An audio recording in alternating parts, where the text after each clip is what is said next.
Good afternoon, everyone. It's Wednesday, May 24th, over here in Montreal. It's 3 o'clock. I'm going to be joined by a very special guest, artist and illustrator, and sometime banjoist, Mr. Sydney Smith. I'm going to play a song before we bring him in. Hello to all of you out there, to Burnley, to Baltimore. Let me know where you're watching from. And please feel free to share the stream, give it a little thumbs up, spread the word, and enjoy it. We're going to be doing some live music and painting. Our special guest today will be painting with us, and we'll be talking a little bit about creative blocks, writer's blocks, and such like that. But I'm going to start with a song that kind of got worked out on a little stream that Sydney and I were doing a year or so ago, and it's called Undestructed.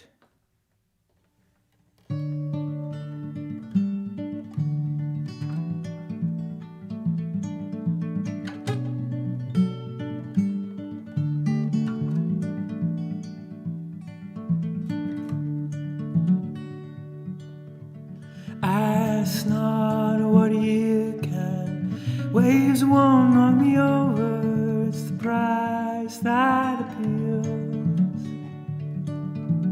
Dry lines snapping to come through in the summer. It's the best time to heal.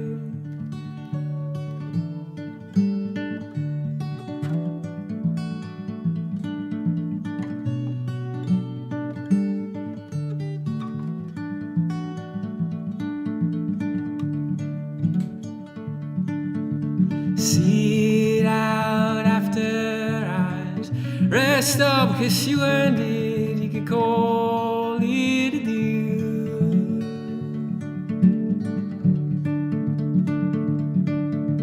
Sleep late while you can. Drained over and over. It's a mindless appeal.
Undestructed, from the upcoming future album that has not been recorded yet or finished being written. Maybe we'll get somewhere with that today. Who's to say? Hello to Karine, hello to Jacqueline. Again, let us know where you're watching from. Please share the stream around. We've got some very exciting things coming up. And joining us today, all the way from Halifax, Nova Scotia, in a delightful cardigan, is the one and only Sydney Smith. Sydney, how are you doing?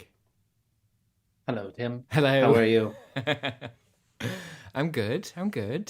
Yes. I am a little frazzled, but I'm going to just allow myself to settle down a little bit. You want to take a deep breath with me? Yeah, and maybe everyone at home can take a little deep breath. Okay, I'll follow you. In through the nose, out through the mouth. Okay. In through your nose, out through your ears, okay? And in and out.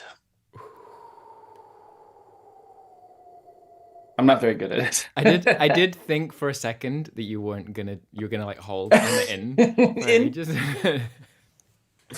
Just I have a watch me. that sometimes tells me to breathe because I forget. Hopefully the intervals are like short enough that you won't die in between. Yeah. telling you Well, that.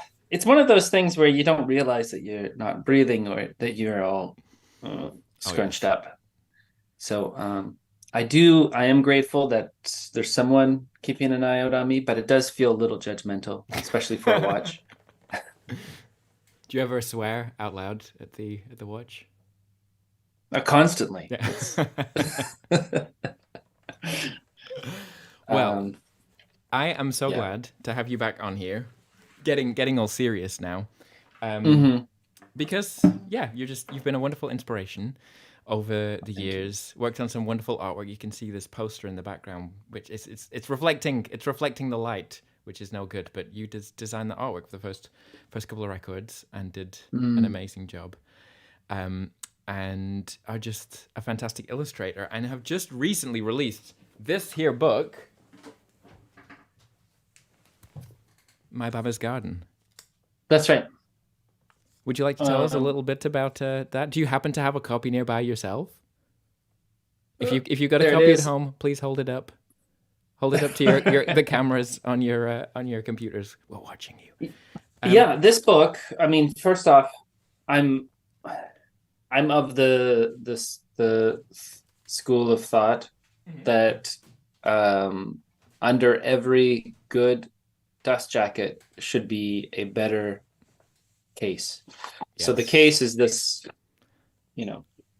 and also I am of the opinion that it should be different. Although I was speaking with a fellow picture book illustrator recently, and he was just like, can we stop trying to outdo each other? Like, can we just be okay with having something that's limited in its final form? Can it not be limited? Is it like the kids' book equivalent of hidden tracks on CDs in the old days? Yeah, totally. It is. I mean, as an illustrator, you think more is more is more is more, and it can be exhausting and it can be overwhelming. So I totally get this perspective of my friend who just is just like he's about as far into this industry as I am, about 20 years, and we're both kind of just getting a little bit we're cooling off in our age, just maybe a little, not that we're not ambitious, but that we're not so starving for the focus being on the quality of the thing that you're producing, not sort of like the bells and whistles and gimmicks, perhaps. Right. And I think it changes also with what we appreciate as we get older. We, when you're younger, you're kind of more impressed by the technical abilities, all of the bells and the whistles that people are able to do, pull off. And then when you're older, you kind of appreciate the simple books out there and the really simple tales, and the ones that are just sort of, there's nothing fancy. It's just perfect the way it is. No one's trying to do. A good example is, I don't know if I have a copy of something. Oh, maybe this might have it. Older picture books, because of the printing restrictions, you could only have a color page every couple pages. Okay. So here's an example. This is not really a children's book. I mean, it is. It's called Ballet in England. It's beautiful, beautiful book. But this is sort of like Goodnight Moon. Yeah. If you remember that one, there's a color page, and then following that is a black and white page. Okay. And that was a necessity because that was how they printed books. They weren't able to do color on every page. And if someone chose to do that now, it would be seen as like holding back and limiting yourself. But it's something really beautiful about that, about just the simplicity of it and its form. But you do have a lovely gimmicky inside cover of inside of the dust jacket, which is, I mean, it's just a good thing to point out as well, because this is the kind of thing that, like, as an illustrator, you are aware of, but you know, maybe if you've got some books lying around that have dust jackets, have a look under the dust jacket. See what's going on there. Maybe there's some magic It's become happening. standard now, industry standard, that you would have something interesting under the dust jacket. Spit it out, man. But yeah, tell us about this absolutely gorgeous book. Thank you. Yeah, so this book is a collaboration between myself and let me not crop off my head there. Myself and Jordan Scott. Oh, it's right there. You've forgotten his name already. And Neil Porter is our editor, and he's kind of this legendary editor in children's books, and he's a sweet person, and he's been around forever. This is like one of those people where you could be like, he kind of reminds me of Lorne Michaels would be like, you know, where he just sort of offhandedly be like, Live guy? Yeah. You know how everybody talks about how he just sort of casually drops a name of like, oh yes, I was hanging out with Mick Jagger, and that's what he's like. He's like, oh, you know, I was having dinner with Maurice Sendak and Margaret Wise Brown, and you're just like, what? I can't believe that you knew these people. And these are like huge authors of picture books that sort of changed the way that books were written. And you know, Maurice Sendak would be Where the Wild Things Are. And anyway, oh yes, back to the book. Sorry. I'm in a bit of a rambly mood, but so this is I Talk Like a River is a book that did really well, and rightfully so, because it's beautiful and it's well written, but it's like it's very specific to a certain a person, a story, and the character in I Talk Like a River is about a boy who stutters. And this one is a little more sort of open-ended. It's still based on Jordan's childhood, but less of a kind of an issue story that you might want to, I don't really want to call it that, because anyway, this is just more about a kid and his relationship with his grandmother. Okay, yeah. And she doesn't speak English; she's Polish, and so it's about the relationship, the love they have for each other, the respect, the care that they give to each other. That's outside of the realms of verbal language, and more into the language of love and care. So one of the things that's really beautiful about this story is so it describes how how before school he always goes over to his grandmother's house, and he goes into her kitchen, and he sits, and she brings him food every morning, and it's a bowl of oatmeal with beets and cabbage. But if he drops anything, she picks it up, she kisses it, and puts it back in her bowl, in his bowl. And this is sort of described along with everything else in her house. That's her house that's filled with food. And then he describes their walk to school and where she picks up these worms.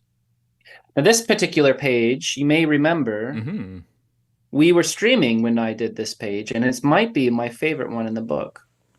Amazing. It was an exercise. It was an exercise. Like a lot of these final images come from exercises, because I feel like there's more freedom when you think, okay, this is just for practice, or this is just for opening up my creative mind, or just get the juices flowing. And usually something excellent comes from that. But this is one of the exercises that we did together, and it was one to just sort of play around. And I painted about 4 or 5 different sheets of these worms and squiggly worms on paint, and then I cut them out into squares, and then just rearrange them on the page in whichever order I wanted.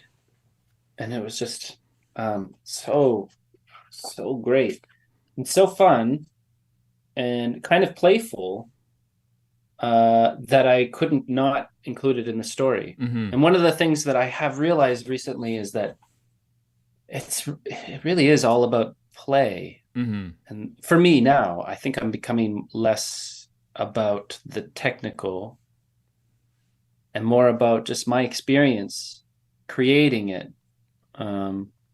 is maybe worth more than the actual end result. Which makes a lot of sense, really. But it's easy to get away from that stuff. But it's like you're doing this thing because you enjoy doing it, and so you have to be enjoying what it is you're spending your time doing for it to make any sense at all to be doing it. And in the same way, with almost even more so with music, people can sense whether you're enjoying yourself or not.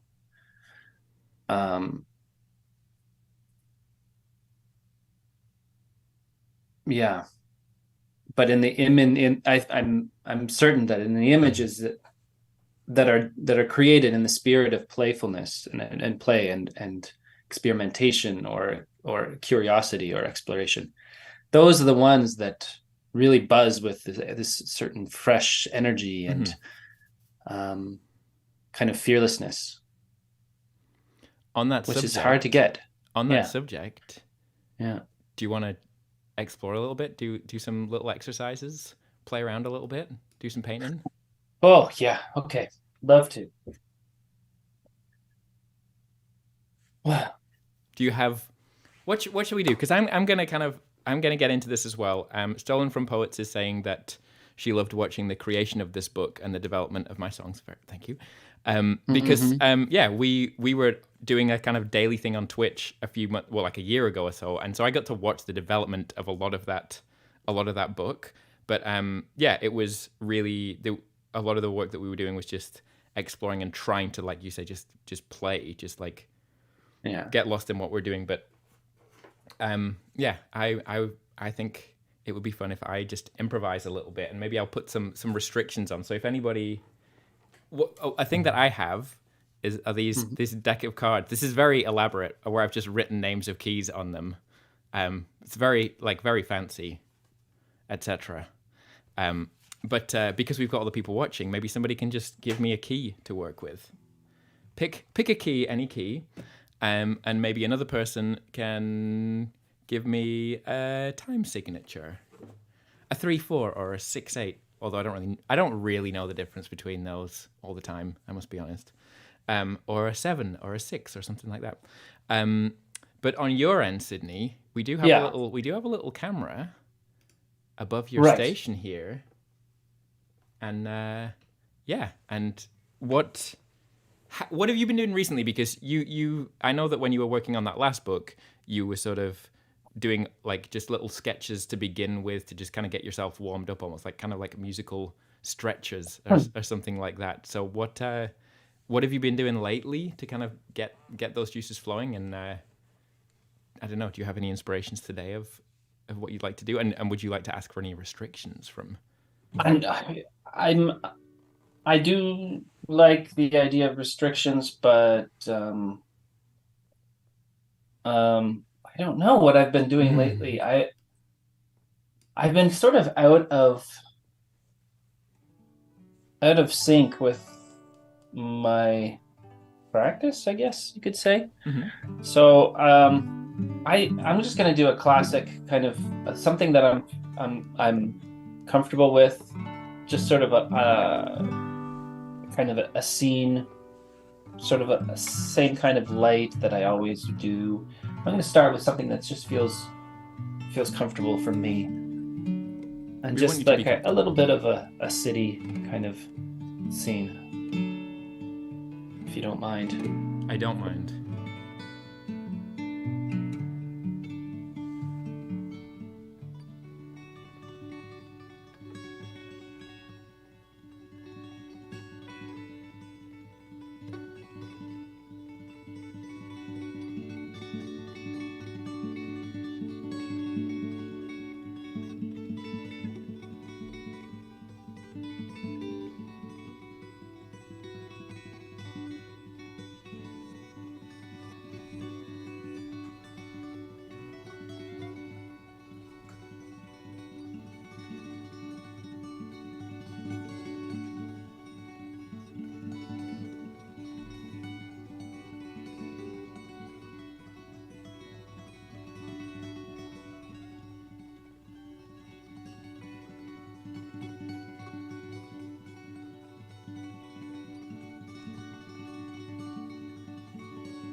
Do I spy a tree?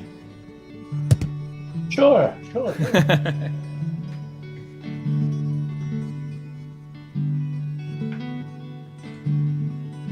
Thank you very much, Jackie, for the donation. There is a support link in the video description if you're watching on YouTube or Facebook.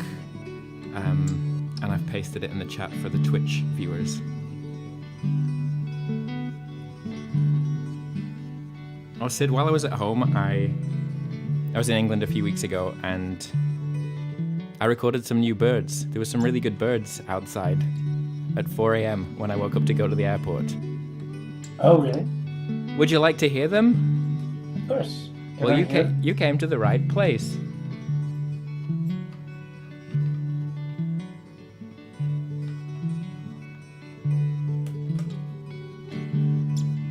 Because it is something. I mean, you mentioned play there. Yeah. For me, that is everything. I was thinking about exactly that word before we did this stream. That yeah, because I've been feeling very stuck at times in the last little bit, and the answer is always to play. It's like without fail. If you're stuck, just you have to kind of like. Sometimes it's not so easy to get to that state, but sometimes it's easier than you think, and it's just about starting. I had someone, one of the things that maybe this happens to you too, where people who are impressed with what you do, but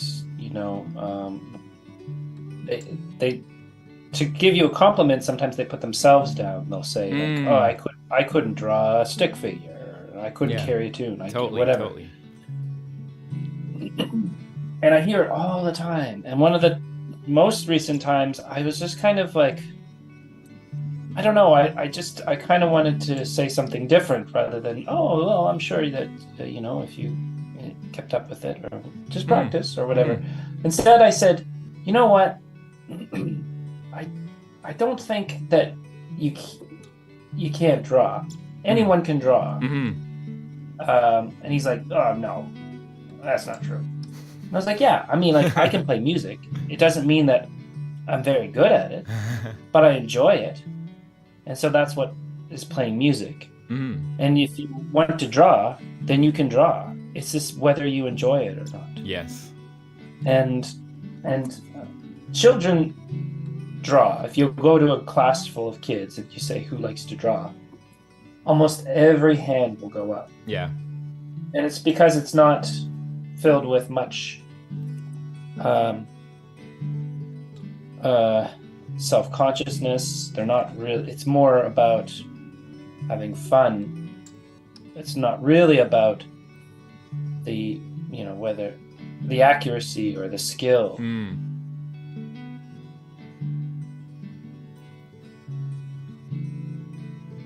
And that's kind of like where you want to get back to. I think almost every artist at a certain point, especially picture book artists, they just realize that what they're trying to do is get back to that state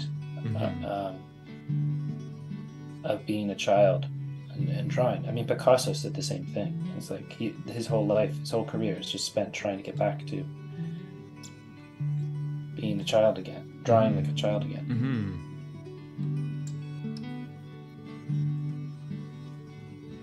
I think it's very true on the music side of things as well. We do have a question coming in from Nico Paolo in Newfoundland. Former guest. Oh, I don't know who that is. Did you hear that, Nico? Former wonderful musical guest of this year's stream. Nico had to carry the whole stream because I was really sick and I couldn't get a noise out of my mouth and throat. But Nico wants to know what kind of paint you're using. Well, here's a little secret trick of the trade. Which camera are you looking at? That one, the one you're painting in. Okay, so I don't know much about paint. I just know there's certain paints that I like to use, and so I'll grab a watercolor paints. Like this is Daniel Smith. Is kind of expensive, but has really great pigments. But I'll grab whatever is around. And I'll also use some, like, what's this here? I'll use this for the lights here, the classic brake lights of fluorescent orange. Mm-hmm. That would be acrylic. I use gouache. There's some ink, acrylic ink here. Mm-hmm. There is this is some white, titanium white. Sometimes I find that using you have to use white gouache or white acrylic Mm-hmm. if you want to get anything like pretty solid white. But what I have been doing a lot lately is because I always enjoy watercolor and the unpredictability of watercolor, but I do love working with something that has a little bit more control, something you can really push around. And to do that, I'll just add some of this stuff, which is modeling paste. This is just an acrylic medium. Mm-hmm. I'll mix this with a little bit of water and then lay that down, and that gives me some really nice. It creates some really nice textures. Okay. It has the effect of acrylic a little bit, but it mixes with pigments in a way that kind of creates these beautiful these beautiful textures that you can't really usually get. And it's something that I just kind of it happened while I was playing one day. Back to playing. Of just like taking whatever was on my table and mixing it and seeing what would happen. I also have done the same thing with paste paper, which is just basically a mix of it's a mix of cornstarch and water, and then you just get this thick goop, and it acts as a thickener, a medium, and it's really beautiful to play with. It's great to play with kids too, and you mix with some paint in there with it, and you have some really interesting effects. Very similar to just mixing this, which is kind of gives you a little bit of a thicker vehicle. Mm-hmm. Speaking of vehicles, Your vehicle has appeared. It was not clear what was going on there, and all of a sudden, we have a vehicle.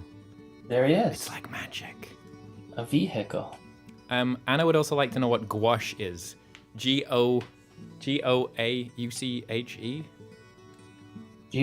Is that what you said? Did you say that? Gouache. Gouache is like toothpaste almost. Has the same consistency as toothpaste. It's very thick, kind of like watercolor. This kind of watercolor paint, and is very similar in many ways. You can mix it with. It's water soluble, and you can use it as a wash, but you can also use it as a flat color. So kind of something that's, what's the opposite of translucent? Opaque. Opaque? Yeah, so you have lots of options for painting with an opaque kind of flatness. Yeah, it usually comes across as very flat. You can do some blending with it, but it's often used as just sort of like a flat, almost like poster paint. Really popular in illustration because it's so fast to dry, and it is, once you get the hang of it, it's pretty versatile.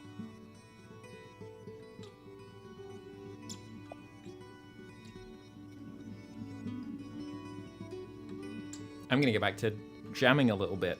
What do you think about that? Please. Yes, please do.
birds. I totally forgot about the birds. I thought you were playing them. I just couldn't hear them.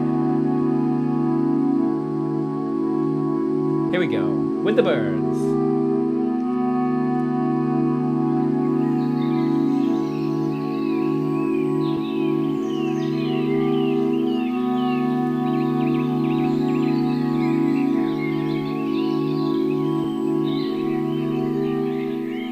No word of a lie, this was at, I think, like 4:15 in the morning in England. Burnley birds. Burnley birds. That's coming together quite beautifully, Sid. Thanks. It feels very three-dimensional, like the card does feel like somehow like closer. Well, yeah, it does look like it's coming right at you. No, it's going leaving you. It's leaving. It's leaving you, but from a close distance. It just dropped you off. Bye-bye, car. Bye-bye.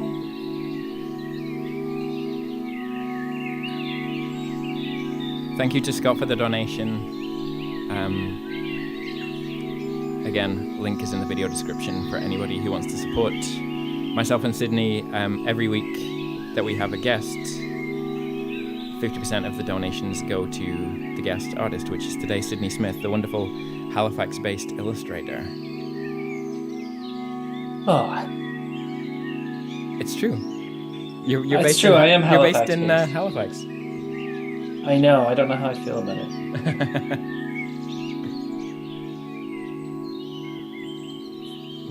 How are you feeling about the illustration? When we've done this stuff before, you've talked about that process of sometimes not knowing when to stop, because it's not a problem that we have in the same way as on the music side of things. If we add things, we can take them away.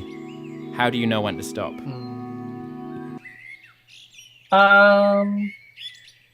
You know what's I find really helpful? I don't. Will you tell me? I guess. For me, all I need to do is look away for a minute. Not even that. Just for a second. Look at something else. It's like a palate cleanser. Look at... Like a visual sorbet. Exactly. A visual sorbet. And then you look back and you're like, oh, that needs this. So that's why sometimes it's fun to have two things going at once, if you can handle it. And also, it is possible to, if you're in the right spot and it's the right time, you can put a movie on in the background and then just go, especially one that you've seen before, and then just look over. Yeah. And then look back, especially if it's a very inspiring movie, very visual. You've got your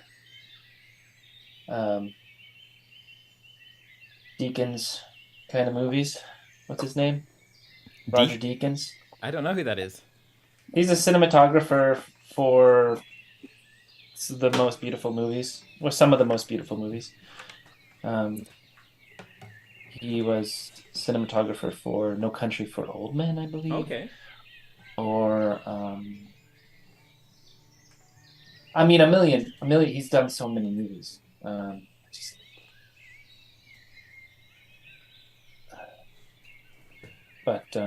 Anyway.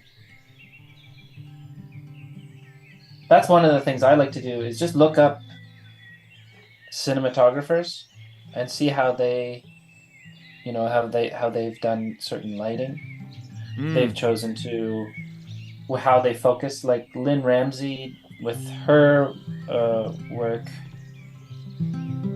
She's a director from Scotland. She did Ratcatcher, and she, along with a bunch of other movies, but they were all.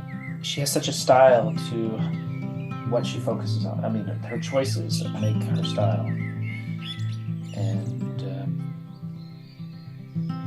so her choices of what to focus on when is always really interesting, and little moments of poetry.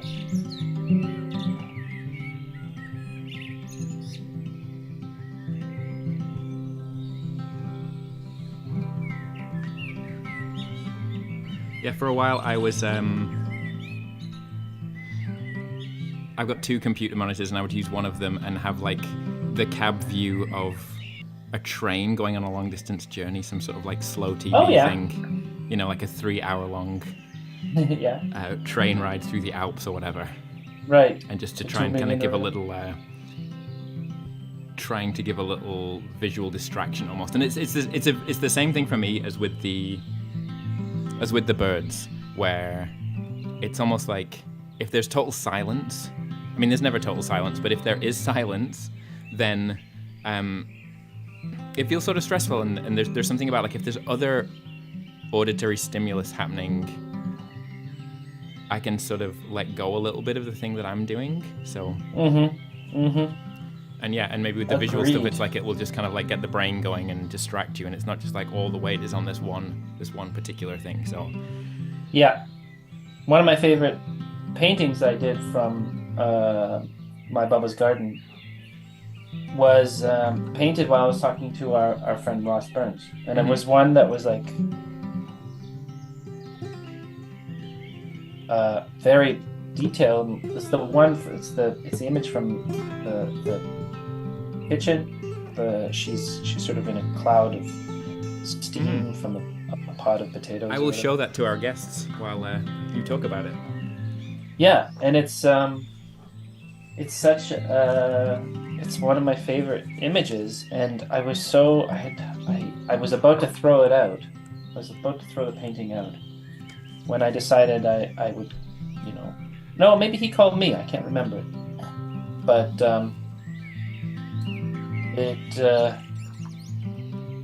it was enough to distract me that I just kept on working on it.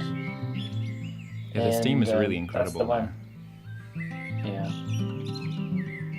Yeah, it's beautiful. I mean, I love it, and part of the reason why it exists is because I was distracted enough to not throw it out, not give up on it, and I enjoyed just playing.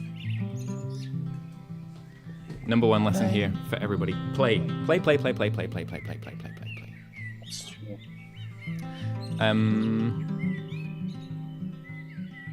Stolen from Poet says, "Are you playing Eyes and driving?" I don't know what that means. Jacqueline says, "Blade Runner 2049." Is that the vibes? That's Deacons. Oh, that's Deacons okay, as well. right. Yeah, I missed the context. it's a beautiful movie. Yeah, I'll play anything. Every once in a while, I'll realize I'm watching something completely inappropriate for children while I'm making a children's book. But and then I'll switch it off, because a lot of times I'll do a painting and then to music or to a movie or something, and then later on I'll look at that same painting and remember exactly what was going on, what I was listening to while I was doing it. The associations are there. Yeah. Those things are very strong. I definitely have that from the musical point of view, where certain songs I'll play and I'll just like remember I think of a particular person or remember a particular time. Like that stuff just gets locked in there with like memories get locked in there. It's quite magic. Whoa, memories. Memories. Is that a segue? It could be. Before it gets segued, Sabrina says that's absolutely gorgeous, Sydney, which is true. Thank you. Yeah, there's really is like a sense of a relief around that car somehow. I don't know how you did it, but you did it. Also, I could just reach out and touch it. Check out the. I'm really happy about the exhaust. Can you see it? Yeah, do you see it? It's very convincing. I'm convinced. Oh, and there's a little person there. When did that person arrive? There's 2 people walking here. Oh yes. They just have different colored plants. Maybe they were just. Well, now that they're there, it kind of feels a little ominous that this car is just following them. But maybe not.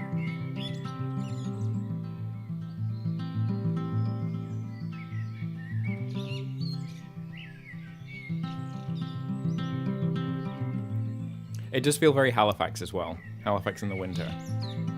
Yeah.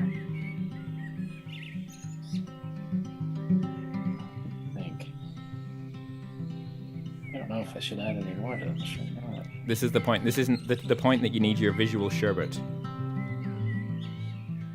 Yes. Look away Sure. and look back. Sure.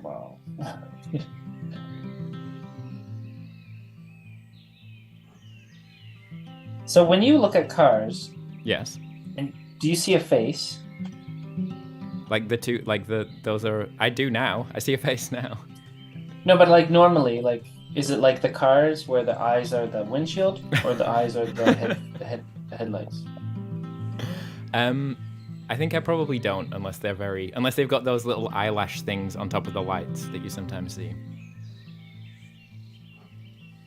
Then I see the face. Then I see a face. Then I see a face. Now you're a believer. Now I'm a believer. A question for you, because on your Instagram, Sydney has a wonderful Instagram where he posts a lot of the sketches that he's working on, but there's been a lot of Christmas themed sketches lately. Oh yeah. Sydney, is there anything you'd like to tell us? Well, or is that all top secret? Yeah, it's not top secret. It's a book I'm doing with Mac Barnett, and he is a well-established children's book author, and so it's a first book that we've worked on together, and it's a Christmas book. It was a bit of a change from what I'm used to working on, but after finishing Do You Remember, I needed to do something completely different. Yes. And it's what it ended up being was a challenge in itself, because it's a Christmas book. It should be cozy. It should be simple in its positivity and warmth, and I'm so used to injecting so much more to whatever I work on, whether I want to make it more complicated or more ambiguous, and subtext and all of that stuff to sort of create a more three-dimensional story and character. But this one is like, don't do that. Just keep it simple and have a pleasant Christmas story that people can enjoy and that people will be happy to buy for each other, and not something that kind of makes people feel confused or complicated. Well, I'm looking forward to seeing it at some point and judging if you've overcomplicated it with emotions and feelings. I have. And things. I already have. But it's okay. It's okay. I'm not done it yet. So there's lots more to come. Lots more images, Christmas images. I feel like it's a little bit of a weird thing to do at the beginning of summer, is to like show a whole bunch of Christmas images to people. But yeah, it's still fun. It's always a challenge. Everything's a challenge. That's a t-shirt that I. Everything's a challenge. Just gotta play. Just gotta play. We learned. Sydney, how would you feel about giving the sketch that you worked on today away as a prize? I'm springing this on you. So spring. Look at this. How should we decide who gets it though? This can be yours. Let's do the Wordle. Let's do the Wordle. Wordle. Okay, we're gonna do the Wordle over here. Okay. This is something that we used to do every day on our Twitch stream, and we ended it with a Wordle. I get a Wordle. Let me see if I can figure this out. So whoever can correctly guess the country that's on here can get Sydney's book. So let me see if my book, your one illustration book. I have to figure out how to do this now. This is hang on, one of these. Can we do it in? I think we can do it over here if I get this going on. So this guy. I can share my screen. Why don't you do that? That might be easier, Sydney. Okay. Thank God you're here. Okay. Are you ready? So let's go. Let's see if I can. Who knows this country? We can take guesses too.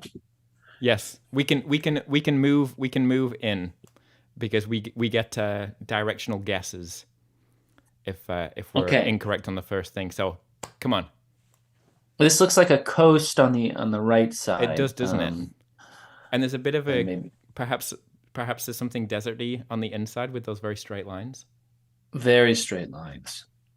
Good intuition there, Tim. Do you have any guess that you want to start off with? Do you want to start the bidding?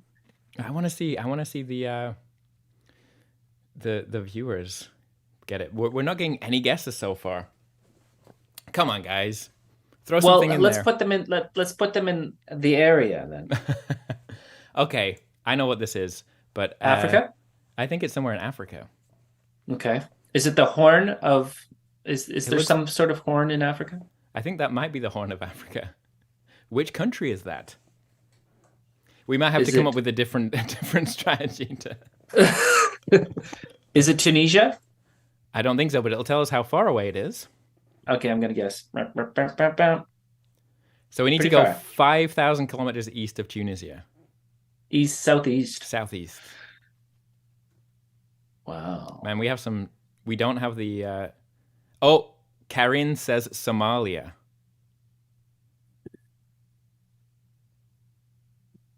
Okay. Oh my goodness, you've got it. You've won. Congratulations. So Karin, send me a message, send me your address, and we will send you the sketch. What do you think about that? It's a beaut. It's such a beaut. You'll have to sign it for us. I like it, Sydney. Of course, I'll sign it. I'll sign it right now. And we're gonna finish up here again. This is a donation funded project here with myself and my guest here, Sydney Smith. 50% of the donations go to the guest artist every week, and there's a donation link in the video description. I'm going to post it for the Twitch viewers one more time. There's no minimum donation. Just make sure that when you're typing it asks for a username. You don't need to set up an account or anything. There just has to be no spaces. It's just something to identify you to me. This is very important. Is there a maximum donation? No, not that I'm aware of, but let's find out. Let's find out. But I feel like we should finish up here with the BANDCAMP, because I mean, you know, I feel. Is there a jingle for BANDCAMP? No, but BANDCAMP. It's about time. But Sydney, so Sydney, if you load up the stream on your computer, then you'll be able to watch it as it's happening live. Because I'll mess it up if I try and share the screen with you. Right. But I mean, I don't have a jingle, but I do have a drum roll for the BANDCAMP. And Sydney did this wonderful painting for us. So last week we saw one bunny, and then we saw two bunnies. But I don't know if that's the end of the bunny story. There's a little bunny warren just by the kitchen window in my mum's garden, and we're just trying to figure out how many bunnies are in there. So we're at 2 before, but let's have a see. So there's definitely 3. There's definitely 3 here.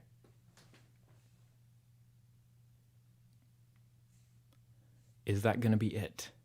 Oh, beautiful. They're so cute. They're so tiny.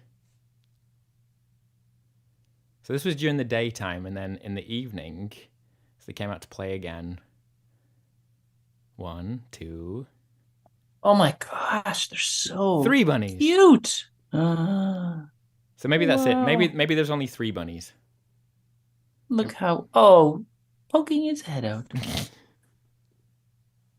Oh my goodness. So but yeah, that's probably it then. There's probably just 3 of them, right?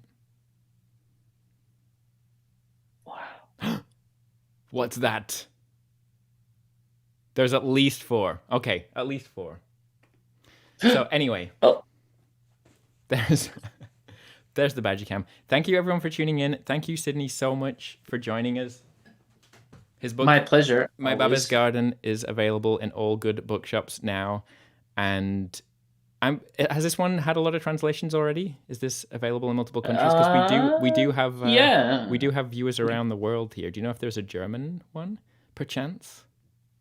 I'm not sure. I'm pretty sure some of them haven't been released yet. Like there's right, for sure an Italian. I'm confident that there's a German. Okay. But And there's certainly other books of and yours Polish. in German. I'm pretty So, sure there's a yeah. Polish one coming out. Sydney Smith. Go look up his stuff. Oh yeah, and this is not guest related, but I have a couple of shows coming up. So Sabrina has worked on some artwork. Sabrina, I think you're still watching. I know you didn't send the final thing through, but I wanted to share this today. I hope that's okay. But I'll be playing in the South Shore of Nova Scotia, where Mr. Sydney Smith is originally from, at the West Dublin Hall. And in Yarmouth, my first ever show in Yarmouth, Nova Scotia, at Studio Yarmouth, I put a little QR code on there. So if you're in those areas and you want to get a ticket, you can scan that. And you can sign up to the mailing list as well. So this is an important one. If you want to keep on top of what's going on in the paper beat scissors world, the mailing list is the best thing to sign up for, because all the Instagram, Facebook, YouTube stuff, you just don't know that you're going to get the things. But with the mailing list, you'll get one email a month. No more, no less. And just about important things. But I love the mailing list because it means that I know that you're definitely hearing what I'm saying. And it's so difficult with all of these other platforms to actually make that happen. So do give it a scan if you're interested. Anyway, enough yapping. Sydney, thank you for being here. Yes. Thank you. Am I going to see you soon? Does that mean I'm going to see you soon? I'm going to be in Nova Scotia. So yeah, I'll see you next month. See you in a couple of weeks. Okay, amazing. I can't wait. Fantastic. Well, take care, everybody. And see you next time. Bye-bye.